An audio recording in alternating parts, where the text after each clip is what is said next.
Hello and welcome to the channel Understanding.Concepts.Of.Physics. Today we are here for a very short video. We'll be discussing about special cases on resultant amplitude.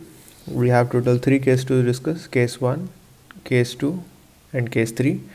And the difference between these cases is the angle, the phase difference is 0 for the case 1, the phase difference is pi by 2 for case 2, and the phase difference is pi for case 3.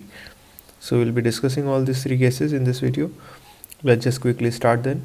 So we are doing special cases on resultant amplitude. So we'll need that resultant amplitude ka formula which we have derived in the previous video. R is equal to root of a1 square plus a2 square plus 2a1 into cos of alpha 1 minus alpha 2.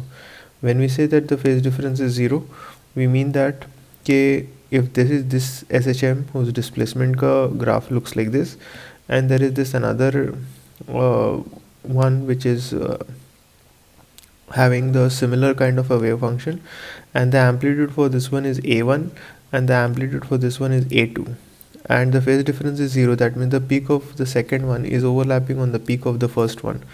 That means the phase difference is 0. So if such kind of functions are there, if the phase difference is 0, we can say that the alpha 1 minus alpha 2 is equal to 0. So wherever there is alpha 1 minus alpha 2, we'll put it 0 over here. Then cos 0 is 1, so 1 we don't write over here. 2a1 a2 is as it is. Now this is a square plus 2ab plus b square formula, so you can just write that as a plus b the whole square. So a1 plus a2 the whole square, and this square and root will get cancelled off. So what remains is a1 plus a2. Now let's say in a very special case where a1 and a2 are equal, I'm assuming that I'm saying that okay, let's say if they both are equal and is equal to a, so a1 will become a, a2 will become a, and a plus a will become 2 times a. So the resultant amplitude is 2 times a if the phase difference is 0. Now we go on to the case 2, and if the phase difference is pi by 2. If the phase difference is pi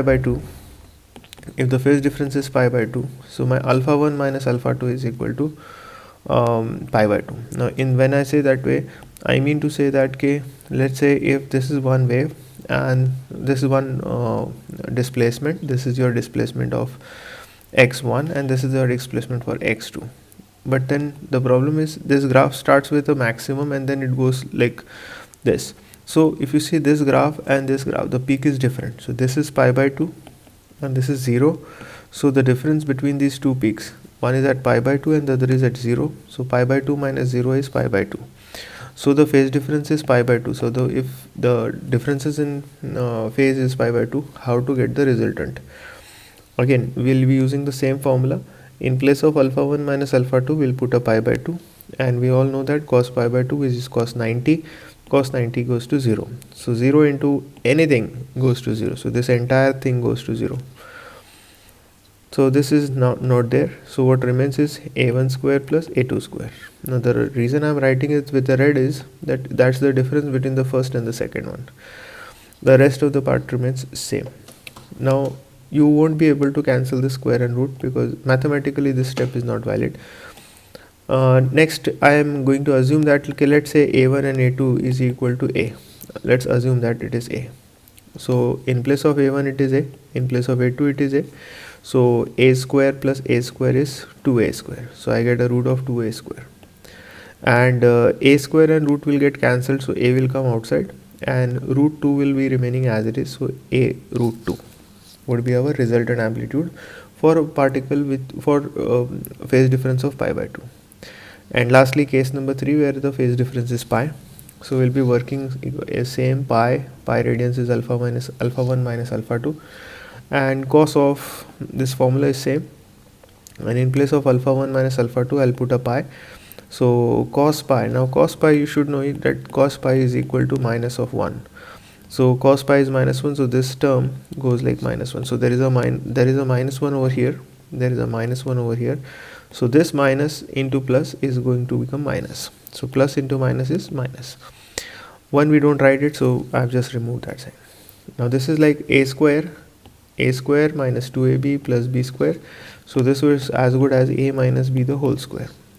So a1 minus a2 the whole square in place of a square minus a square plus a2 a1 square plus a2 square minus 2a1 a2. Then this square and square root gets cancelled, and what remains is a1 minus a2. Now let's assume that if there is a special case of a1 and a2 which is equal to a, then I'll get a, and then I get a, and a minus a goes to 0, so the resultant amplitude is 0. Now in this case what happens is, okay, let's say there is one displacement of one SHM x1, and there is another displacement which moves like this. This is your x2. Now at this point the phase is 3 pi by 2, and at this point the phase is pi by 2. So if you see, if the second one has a peak of 3 pi by 2, so 3 pi by 2 minus pi by 2, okay, 3 pi by 2 minus pi by 2 will give me 3 pi by 2 minus pi by 2 will give me equal to pi. So we will get a zero displacement. Like when you have such kind of thing, and if the amplitude is same, you will get no wave. The wave will be destroyed.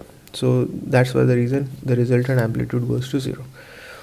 So today we have discussed only the special cases of resultant amplitude. You can take the screenshot. I've shown you all three phases, all three cases in a single screen.